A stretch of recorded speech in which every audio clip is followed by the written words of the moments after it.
Senator from Massachusetts. Thank you, Mr. President. Mr. President, Donald Trump spent years peddling Trump University, a sham college that his own former employees refer to as one big fraudulent scheme. Now he is being sued for fraud, and worse, for targeting the most vulnerable people he could find, lying to them, taking all their money, and then leaving them in debt.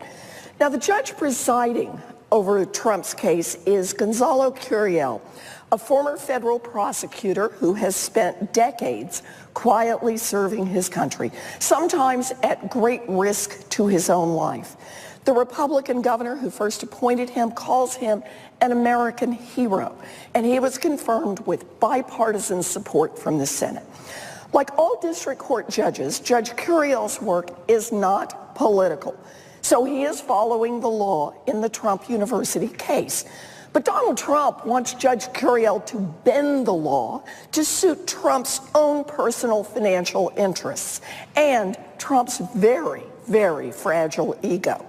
So a little over a month ago, Trump began savagely attacking the judge's integrity, his Mexican-American heritage at political rallies.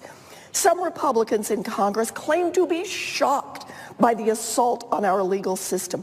Paul Ryan called Trump's attack, quote, the textbook definition of a racist comment. Oh, please, spare me the false outrage. Where do you suppose Donald Trump got the idea that he can demean judges with impunity? He got it from Republicans right here in Congress. It is bad enough that Senate Republicans won't even give Merrick Garland, the president's Supreme Court nominee, a hearing, while the Republicans' allies spend billions of dollars conducting a nonstop campaign of slime against him. But the story is actually much bigger than Judge Garland. 16 non-controversial district court judicial nominees, 16, are waiting to take their seats alongside Judge Curiel on the federal bench. They have been investigated, they've gone through hearings, they've been voted out of committee. About half have been sitting there for more than a year. But in a few days, the Republicans who control the Senate are planning to pack up and shut down this body for most of the rest of the year, leaving every single one of these men and women to twist in the wind. Why? Because in 6 months, Donald Trump might be president. Make no mistake, Republicans want Donald Trump to appoint the next generation of judges. They want those judges to tilt the law in favor of big businesses and billionaires like Trump. They just want Donald Trump to stop being so vulgar and obvious about it. It is ridiculous.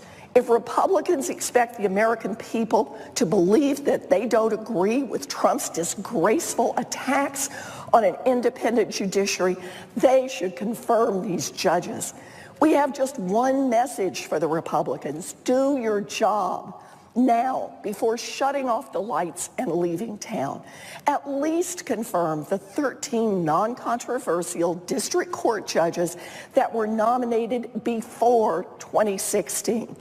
So, Mr. President, I rise today to make a request for unanimous consent that the Senate proceed to vote without intervening action or debate on the nominations in the order listed, that the motions to reconsider be considered made and laid upon the table with no intervening action or debate, that no further motions be in order to the nominations, that any related statements be printed in the record, and that the President be immediately notified of the Senate's action and the Senate then resume legislative session.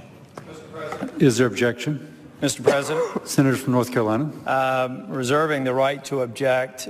Sometimes when I come on the Senate floor, I can't help but think that people who are watching in the gallery and watching on C-SPAN are going, what's going on? I thought we were working on funding the veterans and coming up with a solution to Zika, funding the DOD, making sure that states and localities have adequate resources to combat drug addiction and the opioid epidemic. And then what we get are things that have nothing to do with doing our jobs. I'm doing my job today and objecting to these measures so that we can actually get back to pressing matters that hopefully will get passed out before we go to the work period and return in September. So, Mr. President, for that reason, I object to the distinguished members from Massachusetts motion. Objection is heard. Mr. President, Senator from Massachusetts. I'm not sure what version of the Constitution you're reading that doesn't say confirming judges is part of doing your job in the United States Senate. These are judges that have all been completely vetted. They are non-controversial. They have bipartisan support. And the amount of time it would take to get these judges confirmed is just simply don't object. Let us go forward. We hear a lot of talk these days from Republicans in Congress suddenly caring about the rule of law. You know, talk is cheap. Real cases are piling up. Real courts are starved for help. Real justice is being denied, and the American people aren't easily fooled. If Senate Republicans leave town without putting a single one of these highly qualified, non-controversial judicial nominees on the bench, they are making it clear that for them, politics is everything, 24/7, that politics trumps everything, even an independent judiciary. Mr. President, I yield back.